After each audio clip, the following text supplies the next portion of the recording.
تو اس کا تو اجازت دینا بھی صحیح نہیں. سب سے پہلے تقسیم کرو, اس کا جو حصہ آتا ہے الگ نکالو, اور اس کے بعد تم اپنی طرف سے جو چاہے وہ صدقہ کرو.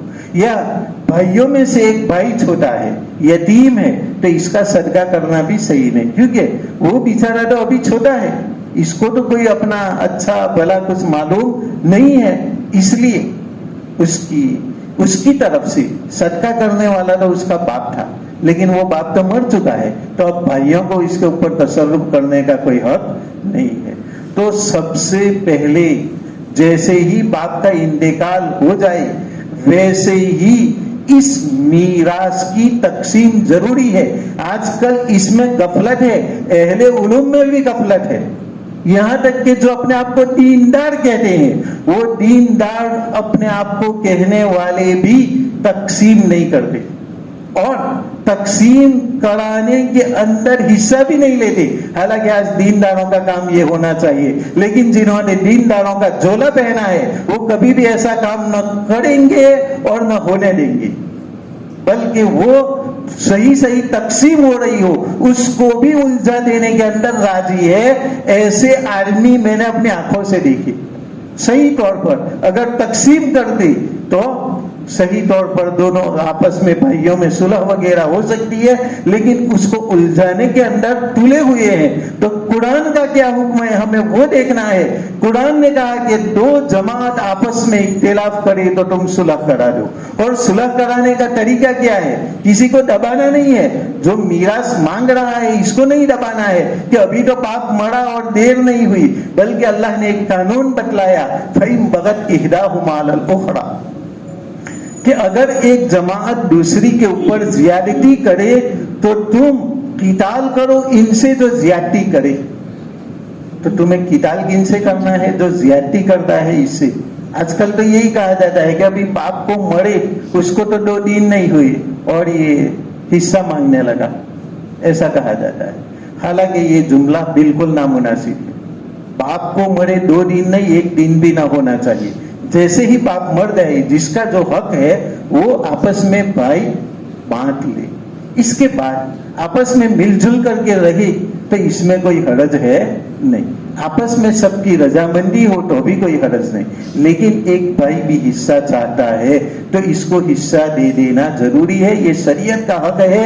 اس میں یہ بولنا تمہارا ظلم ہے کہ باپ تو ابھی مرا اور تو جائیداد بھی تقسیم کرنے کا کہنے لگا. ارے سوال یہ پیدا ہوگا کہ باپ تو ابھی مرا اور تو پھر اس دوسروں کا حق بھی کھانے لگا. جب تک تم حصے نہیں دو گی وہاں تک تم بھائیوں کا حق کھانے والے بنو گی. اللہ تبارک و تعالی ہم تمام کی اس سے حفاظت فرمائے. یہ مسئلہ ہے کہ جیسے ہی باپ مر جائے ویسے ہی میراث کی تقسیم ضروری ہے. کوئی کچھ بھی کہے اس کا لحاظ مت کرو. شریعت کیا کہتی ہے, اللہ کا کیا حکم ہے, میرے رسول صلی اللہ علیہ وسلم کا کیا حکم ہے, بس اللہ تبارک و تعالیٰ نے فرما دیا کہ جیسے ہی مرنے والا مر جائے تو 4 پارے میں یوصیکم اللہ فی اولادکم للذکر مثل حظ الانثیین, کہ اللہ تبارک و تعالیٰ تم کو وصیت کرتا ہے, تاکید کرتا ہے کہ تم اس طریقے سے میراث کو تقسیم کرو. جو اللہ کا حکم ہے اس کو بجا لانا چاہیے. اب اس آیت کا شان نزول کیا ہے؟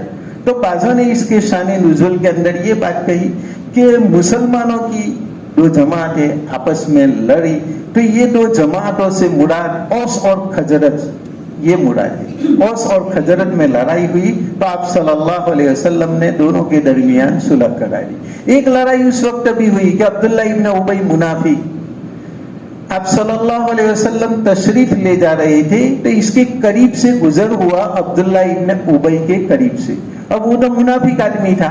آپ صلی اللہ علیہ وسلم جس گدھے پر سوار تھے اس گدھے نے پیشاب کیا تو اس نے منہ کو اس طریقے سے بند کر دیا اور آپ صلی اللہ علیہ وسلم کی جانب ذرا کڑوی نگاہ سے دیکھا اور یہ کہا کہ بہت بدبو آ رہی ہے. تو چند صحابہ کرام نے کہا کہ خدا کی قسم آپ صلی اللہ علیہ وسلم کے گدھے کے پیشاب کی بدبو تیرے مشک سے بھی زیادہ پسندیدہ ہے. یہ تو صحابہ کرام تھے ان کی محبت تھی, ان کی محبت آپ صلی اللہ علیہ وسلم کے پسینے کو بھی مشک اور عنبر سے زیادہ خوشبودار مانتے تھے, اور باقاعدہ آپ صلی اللہ علیہ وسلم کا پسینہ چند صحابہ اور صحابیات کے پاس جمع تھا, ان کو وہ اپنی خوشبوؤں کے اندر ملاتے تھے اور کہتے تھے کہ خدا کی قسم مشک عنبر سے بھی یہ پسینہ زیادہ خوشبودار ہے. تو ان صحابہ کرام نے کہا کہ آپ صلی اللہ علیہ وسلم کے گدھے کے پیشاب کی بدبو بھی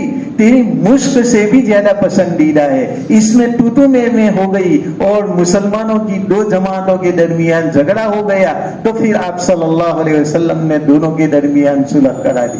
بعضوں نے اس کا شان نزول یہ بتلایا کہ ام زید نامی ایک عورت تھی, اس نے اپنے شوہر عمران ان سے کہا کہ مجھے اپنے میکے جانا ہے.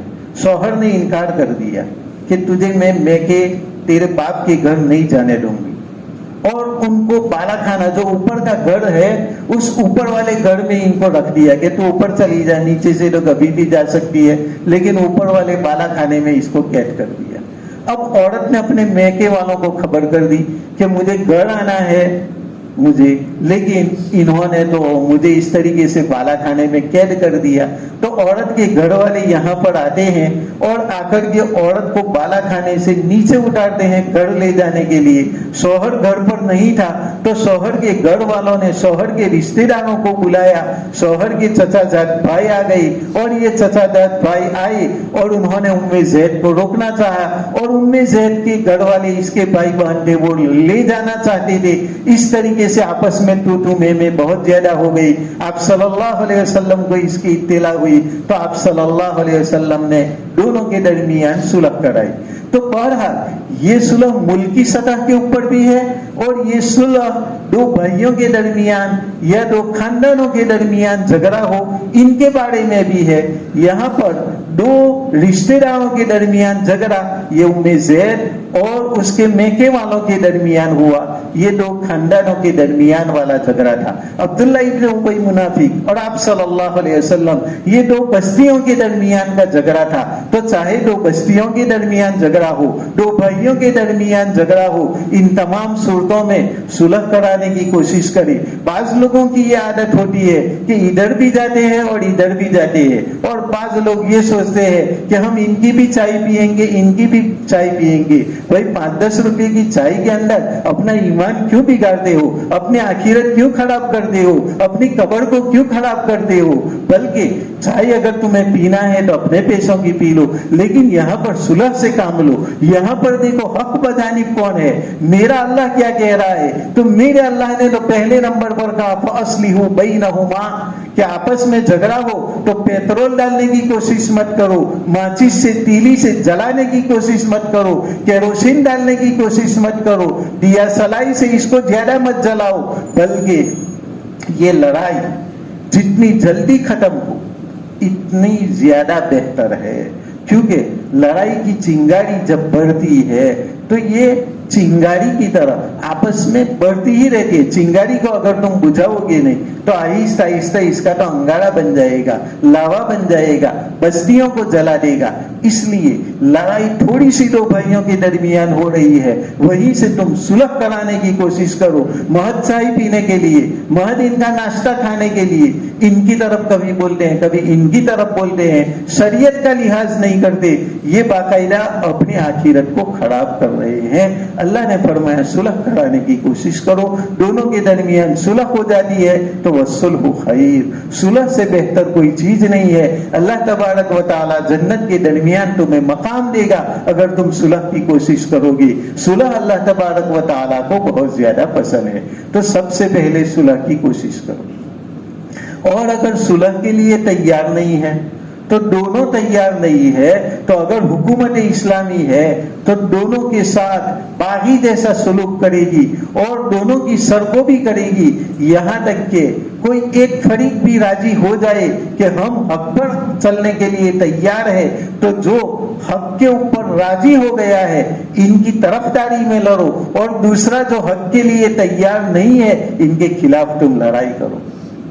تو ہمیں ایسے نہیں بیٹھے رہنا ہے دو آدمیوں کے درمیان لڑائی ہو کہ بھائی مجھے کیا، یہ لوگ تو لڑتے رہیں گے. نہیں، اللہ کا یہ قانون ہے، قرآن کا یہ فیصلہ ہے کہ تمہیں ایک طرف ہو کر کے نہیں بیٹھنا ہے، بلکہ جب تک تمہارے اندر طاقت ہے تم آپس میں صلح کرا سکتے ہو یا آپس میں حق کا ساتھ دے سکتے ہو، وہاں تک تمہیں یہ کام کرنا ہے. ہاں، بیٹھنا کس کو ہے؟ جس کے اندر طاقت نہیں ہے، جس کو خوف ہے کہ اگر میں صلح کرانے جاؤں گا تو صلح کرانے کی وجہ سے مجھ پر زیادتی ہوگی اور یہ مجھ پر ظلم کرے گا، اس ظلم کو میں برداشت نہیں کر سکوں گا. اگر ایسے ہمارے حالات ہیں، ہم اتنے اگر بزدل بن چکے ہیں، تو ایسی صورت میں ہمارے لیے یہ جائز ہے کہ ہم بیٹھے رہے اور وہ جو جھگڑا کرتے ہیں وہ کرنے دے. لیکن اگر اللہ تبارک و تعالیٰ نے قوت دی ہے تو اللہ نے تو یہ فرمایا فَإِن بَغَتْ إِحْدَاهُمَا عَلَى الْأُخْرَى فَقَاتِلُوا الَّتِي تَبْغِي، کہ ایک دوسرے کے اوپر زیادتی کرتا ہے تو تم زیادتی کرنے والوں کے ساتھ قتال کرو، مظلوم کے ساتھ ہو جاؤ. آپ صلی اللہ علیہ وسلم نے فرمایا کہ انصر الظالم والمظلوم، ظالم کی بھی مدد کرو، مظلوم کی بھی مدد کرو. اب شروع زمانے میں یہ رواج تھا. آپ صلی اللہ علیہ وسلم کی بعثت سے پہلے، آپ کی نبوت کے ظاہر ہونے سے پہلے لوگ یہ دیکھتے تھے کہ اپنے خاندان والے وہ کیا کہہ رہے ہیں، بس دونوں کے درمیان جھگڑا ہو تو وہ یہ نہیں دیکھتے تھے کہ جھگڑا کس بات کا ہے، حق کیا ہے، بلکہ اس سے پہلے یہ دیکھے جھگڑا کن کا ہے. تو پھر انہوں نے سوچا کہ یہ تو میرے بھائی کا جھگڑا پھلانے سے، بس بھائی کی طرفداری کرتے تھے، دیکھتے نہیں تھے کہ ہمارے بھائی کا ظلم ہے. اور عرب لوگ ایسا کہتے تھے کہ انصر اخاک ظالما او مظلوما، اپنے بھائی کی مدد کر، ظالم ہو تو بھی مظلوم ہو تو بھی. لیکن یہ غلط طریقہ تھا. ہمارے نبی کریم صلی اللہ علیہ وسلم نے آ کر کے اسی جملے کو شرعی اصطلاح کے اندر بدل دیا کہ ہاں یہ بات صحیح ہے کہ اپنے بھائی کی مدد کرو، ظالم ہو تو بھی مظلوم ہو تو بھی. تو دوسرے صحابہ کرام سمجھ گئے کہ یہ تو جاہلیت کا نعرہ، اور ہمارے نبی بھی یہ کہہ رہے ہیں کہ اپنے بھائی کی مدد کرو، ظالم ہو یا مظلوم. آپ صلی اللہ علیہ وسلم نے فرمایا کہ ہاں، اپنے بھائی کی مدد کرو، ظالم ہو تو بھی مدد کرو، اور ظالم کی مدد یہ ہے کہ اس کو ظلم سے روکو. ظالم کی مدد ظلم سے روکو. پہلے زمانے میں یہ تھا کہ بھائی ظالم ہے تو ظالم کی مدد کرو، ظلم کو اور بڑھاؤ. آپ صلی اللہ علیہ وسلم نے فرمایا کہ نہیں، اپنے بھائی کی مدد یہ نہیں کہ وہ ظالم ہے تو اس کو اور زیادہ بڑھاوا دو، اس نے دوسرے کو مارا ہے تو بھی تم اس کی جانب ہو گئے، اس نے دوسرے کے پیسے ہتھیا لیے تو بھی تم اس کی جانب ہو گئے. نہیں، آپ صلی اللہ علیہ وسلم نے فرمایا تمہارے بھائی کی مدد یہ ہے کہ تمہارے بھائی نے کسی کا حق دبایا ہے تو بھائی سے وہ حق نکلواؤ. کہ بھائی تو حق دبا رہا ہے تو قیامت کے اندر تجھے اس کا بدلہ دینا پڑے گا. تو بھائی کی مدد تو یہ ہے. اب تم یہ بھائی کی مدد کر رہے ہو اور بھائی نے حق دبا دیا تو کہ نہیں ملے گا، جا جو ہو سکے وہ کر لینا، ٹھائی کر لیجیے، نہیں ملے لے مرو بھائی سے. ایسا کیا تو اس کی قبر میں اس کا کیا ہوگا؟ ایک ایک پیسے کے بدلے کے اندر تمہارے بھائی کو جب فرشتے کے کوڑے پڑیں گے اس وقت ان کی کیا حالت ہوگی. تو یہ تم نے بھائی کی مدد کی. ایک ایک پیسے آپ صلی اللہ علیہ وسلم نے فرمایا کہ موت آنے سے پہلے ہر آدمی اپنا حق ادا کرے. موت آنے سے پہلے ہر آدمی، اس لیے کہ قیامت کے لیے حق ادا کرنے کے لیے ہمارے پاس دینار اور درہم اور روپیے پیسے نہیں ہوں گے قیامت کے لیے. تو اس دن آنے سے پہلے تم اپنا حق ادا کر دو. اس دن اعمال سے بدلے چکائے جائیں گے. ایک مرتبہ آپ صلی اللہ علیہ وسلم نے پوچھا کہ تم جانتے ہو مفلس کون ہے؟ صحابہ کرام نے کہا مفلس وہ ہے جس کے پاس روپیے پیسے نہ ہو، وہ مفلس. آپ صلی اللہ علیہ وسلم نے فرمایا کہ نہیں. میں پوچھتا ہوں صحیح طور پر مفلس کون ہے؟ فرمایا کہ پھر تو اللہ اور اس کا رسول ہی بہتر جانتا ہے.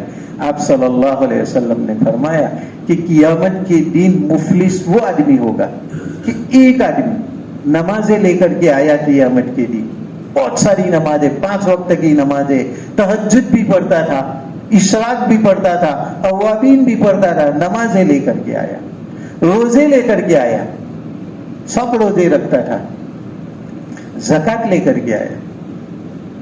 حج لے کر کے آیا, صدقات لے کر کے آیا, بہت زیادہ نیکیوں کے پہاڑ لے کر کے آیا, لیکن اس نے کسی کو مارا تھا, کسی کو قتل کر دیا تھا, کسی کا حق لوٹ لیا تھا, کسی کو گالی دی تھی, کسی کا غصب کر لیا تھا, تو اب یہ تمام لوگ اس کے پاس آئیں گے اور تمام لوگ اپنا حق مانگیں گے. جس کا روپیہ لے لیا وہ حق مانگیں گے. اللہ تبارک و تعالیٰ کہے گا اس کا حق ادا کرو. کہ یا اللہ کہ میں کیسے ادا کروں؟ تو کہ تیری نیکیاں دے دے اتنے. تو نیکیاں دینی پڑے گی. دوسرا آدمی آئے گا, اس نے مجھے تماچا مارا تھا, کہ اس کو بھی حق دے, تیری اتنی نیکیاں دے دے. تیسرا کہے گا کہ میری غیبت کی تھی اس نے. چوتھا کہے گا کہ میرا مذاق اس نے کیا تھا. پانچواں کہے گا کہ یا اللہ اس نے میری زمین اتنی دبا لی تھی, اس نے میرا گھر کا اتنا حصہ دبا لیا تھا, اس نے مجھے اس طریقے سے تکلیف دی تھی.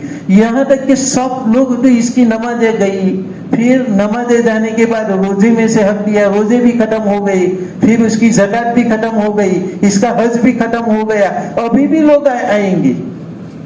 اب اللہ کہے گا کہ میرے بندے اب اس کے پاس تو کچھ بھی نہیں رہا, اب تیرا حق کیسے ادا کرے؟ تو بندہ کہے گا کہ یا اللہ میرے جو گناہ ہے وہ اس کے اوپر ڈال دے. آپ صلی اللہ علیہ وسلم کی آنکھوں میں آنسو آ گئے کہ قیامت کا دن اس حالت کے اندر لوگ آ جائیں گے کہ اپنا حق کسی کے اوپر نکلے اس سے راضی ہوں گے. ایک بھائی اس بات سے خوش ہوگا کہ میرے بھائی پر حق نکل آئے, باپ بھی خوش ہوگا کہ بیٹے پر کوئی حق نکل آئے, بس کیونکہ ہر ایک اپنی نفسا نفسی کے عالم کے اندر ہوگا. اس لیے آپ صلی اللہ علیہ وسلم نے فرمایا کہ جب اس کی تمام نیکیاں تو حق والوں کو دے دی گئی, اب بھی حقدار نکلے, تو اللہ تبارک و تعالی اب ان حقدار لوگوں کے گناہ ان کے اوپر ڈال دیں گے. یہاں تک کہ ایک حقدار کا گناہ ڈالا, دوسرے کا ڈالا, تیسرے کا, یہاں تک کہ گناہوں کا انبار ہو گیا. اب یہ آدمی کیا لے کر کے قیامت کے دن حاضر ہوا تھا؟ نیکیوں کے پہاڑ, لیکن یہ تو تمام حقدار لوگ لے گئے. اب تو اس کے اوپر گناہوں کے پہاڑ آ گئے. تو دیکھو تو صحیح, کیا تم اپنے بھائی کی اس طریقے سے مدد کرتے ہو کہ تمہارا بھائی ظلم کر رہا ہے, ارے اس کو ظلم سے روکو کہ میرے بھائی ابھی تو تجھے برا لگے گا میری بات کا, اس لیے کہ تیرا دنیا کا حق جا رہا ہے, لیکن دنیا سب ختم ہو جائے گی. دنیا میں میرے کیا حالات چل رہے ہیں, تمہارے کیا چل رہے ہیں, تمہارے کیا چل رہے ہیں, سب حالات ختم ہو جائیں گے. ایک کتا مجھے سنا رہا تھا کہ مول صاحب ایک وقت ایسا بھی ہمارے اوپر آیا کہ ایک ہی بیل تھا اور دوسری جانب ہم نے پاڑا لیا تھا اور اس پاڑے سے ہم کھیتی کرتے تھے, لیکن میں نے کہا کہ یہ وقت گزر جائے گا. اس کے بعد وہ پاڑا بھی مر گیا, تو ہم نے کہا کہ ہمارے ایک لڑکے کو ہم اس بیل کی جگہ پر رکھیں گے, یہ وقت ابھی گزر جائے گا. اور یہاں تک کہ مول صاحب یہ جو میں بولا ایسا ہی ہوا, آج اللہ نے مجھے بہت زیادہ مال دیا ہے. وقت گزر جاتا ہے, کیسا بھی وقت ہو وہ گزر جائے گا. چاہے کھانے کے پھاپے پڑ رہے ہو وہ بھی گزر جائے گا, غریب کی بھی گزر جائے گی, مالدار کی بھی گزر جائے گی, لیکن تمام کے تمام قبر میں جا کر کے ایک ہو جائیں گے. چاہے کتنا بڑا مالدار ہو, بنگلے والا ہو, کوٹھی والا ہو, کیا اپنی قبر کے اندر وہ کوئی پنکھا بھی ڈال سکتا ہے, کوئی گالیچا بھی ڈال سکتا ہے, کوئی اے سی اور کولر بھی ڈال سکتا ہے؟ کچھ بھی نہیں. جو غریب کی قبر ہے وہی مالدار کی قبر ہے بس. اور جو تم نے کھایا وہ یہاں گلے تک اس کا مزہ ہے. اس کے بعد چاہے تم نے مرغ اور متنجن کھایا ہو یا معمولی سا بیگن کھایا ہو, سب ایک ہو جائے گا. کیوں لوگوں کے حقوق کو مار رہے ہو؟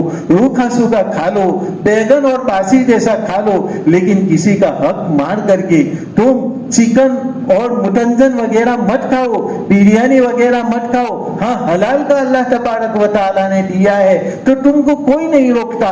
قل من حرم زینت اللہ التی اخرج لعباده والطیبات من الرزق, کہ اللہ نے جو زینت زمین سے نکالی ہے کھانے کی شکل میں, پینے کی شکل میں, پہننے کی شکل میں, اچھے سے اچھا تم کھاؤ, اچھے سے اچھا تم پیو, اچھے سے اچھا پہنو, کسی نے حرام نہیں کیا. قل ہی للذین آمنوا فی الحیات الدنیا خالصۃ یوم القیامہ, یہ مومنوں کے لیے اللہ تبارک و تعالیٰ نے دنیا میں بنایا ہے, اور آخرت میں تو خالص یہ نعمتیں مومنوں کو ملے گی. زینت کی جتنی چیزیں ہیں